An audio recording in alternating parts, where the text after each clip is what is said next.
దేవుని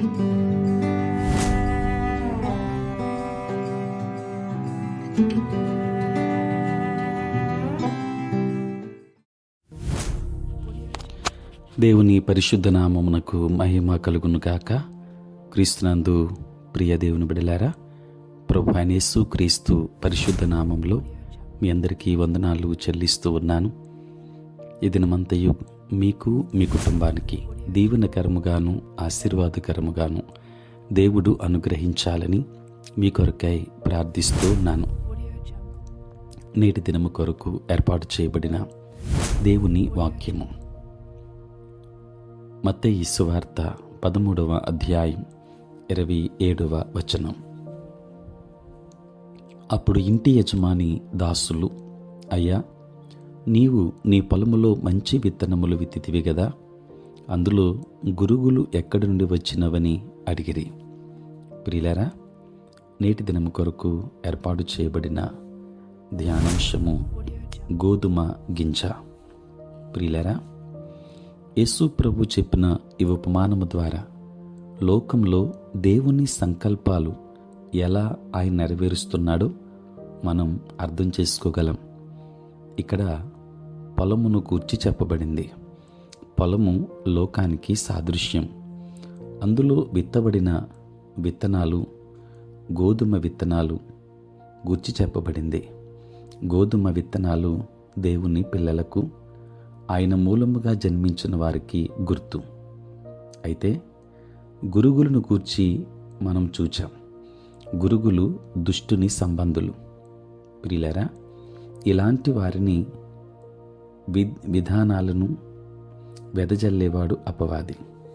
ఒకే పొలములో గోధుమలు గురుగులు ఉన్నాయి. ప్రాథమిక స్థాయిలో అంటే అవి మొలకెత్తినప్పుడు వాటిని గుర్తించలేకపోయారు. అవి మొలకెత్తిన తరువాత సేవకులు వాటిని గుర్తించారు. యజమానికి ఆ విషయాన్ని తెలియజేసినప్పుడు గురుగులు తీసేటప్పుడు ఒకవేళ గోధుమలను కూడా పెరికి వేస్తారేమోనని వాటిని అప్పుడే పెరికి వేయకుండా కోతకాలము వరకు వాటిని ఎదగనివ్వమన్నాడు. ప్రియులారా, గురుగులు అంటే మొలకెత్తే సమయంలో సరిగ్గా గోధుమ పైరులాగానే కనిపించే ఒక విధమైన పిచ్చి మొక్క. భూమిలో ఇవి బలమైనవిగా పెరుగుతాయి. వీటి వేళ్ళు చేదుగా విషపూరితముగా ఉంటాయి. ఇతర మొక్కల వేళ్లతో కూడా పెనవేసుకుని ఉంటాయి. అందువలన వీటిని గుర్తించినా వెంటనే వేరు చేయడం అంత తేలిక కాదు. ప్రియులారా, లోకములో సంఘాలలో కూడా ఇదే పరిస్థితి. గురుగులను సేవకులు గుర్తించినా కొంతకాలం వరకు అవి ఎదగాలి. ఎందుకంటే వాటిని వేరు చేసి అగ్నిలో దహించి వేయటం కేవలం దేవునికే సాధ్యం. పొలం దేవునిదే. అనుభవిస్తున్న పోషణ ఆయన కృప వలననే. అయినా వాటి స్వభావాన్ని అనుసరించిన ఫలాల్నే అవి ఫలిస్తాయి, కానీ దేవుని కొరకు అవి ఫలించవు.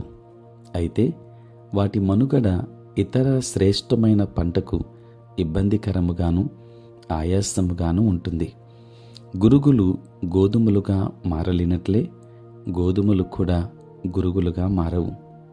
ప్రియమైన వారలారా, తీర్పు దినం దేవుని సింహాసనం ఎదుట గోధుమలను గురుగులను వేరు చేసినట్లుగా నీతిమంతులను దుర్మార్గులను దేవుడు వేరు చేస్తాడు.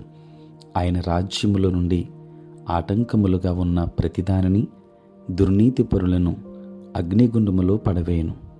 దేవుని వాక్యాన్ని వింటున్న దేవుని బిడలారా, మనం దేవునిచే ఈ లోకములో సంఘములో విత్తబడిన గోధుమ గింజగా ఉండుట మేలు. కనుక గోధుమ విత్తనము వలె మనం ఉందాం. మంచి ఫలాన్ని ఫలిందాం. దైవాశీర్వాదాన్ని పొందుకుందాం. దేవుడు మిమ్మును మీ కుటుంబాన్ని దీవించునుగాక. ఆమేన్. ప్రార్థన. పరిశుద్ధుడైన తండ్రి, ప్రేమ కలిగిన ప్రభు, మీ పరిశుద్ధ నామమునకై వందనాలు స్తోత్రాలు చెల్లిస్తున్నాం నాయన.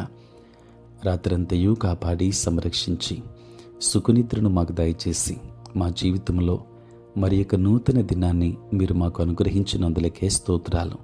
ప్రభువా, ఈ దినమంతా కూడా మీ సన్నిధి మాతో ఉంచండి. మీ ప్రసన్నత మాకు అనుగ్రహించండి. మా ప్రతి బలహీనత నుండి విడుదలనివ్వండి.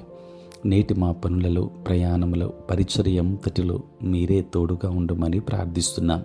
నాయనా, మేము ఈ లోకములో మంచి విత్తనముగా తండ్రి, గోధుమ విత్తనము వలె విత్తబడటానికి, మంచి ఫలములు ఫలించడానికి కృప చూపించండి.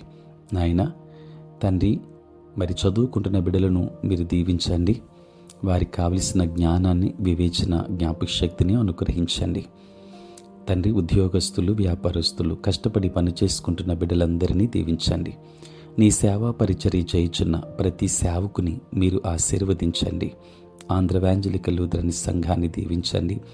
మోడరేటర్ గారు, సినడ్, బిషప్స్, సంఘ కాపరులు, వారికి అప్పగింపబడిన సంఘాలను దీవించండి. సార్వత్రిక క్రైస్తవ సంఘాన్ని మరింతగా మీరు వృద్ధిపరచండి. నేటి దినాన పుట్టినరోజు, పెండ్లి రోజు జరుపుకొనుచున్న బిడ్డలను దీవించి నూతన ఆశీర్వాదములు మెండుగా వారికి అనుగ్రహించుమని, ఈ దిన దీవెనలతో నింపమని యేసయ్య నామములో ప్రార్థించి వేడుకొనుచున్నాము తండ్రి. ఆమేన్. తండ్రి, కుమార, పరిశుద్ధాత్మ త్రియేక దేవుని దీవెన సదా మీకును మీ కుటుంబమునకును తోడై ఉండును గాక. ఆమేన్.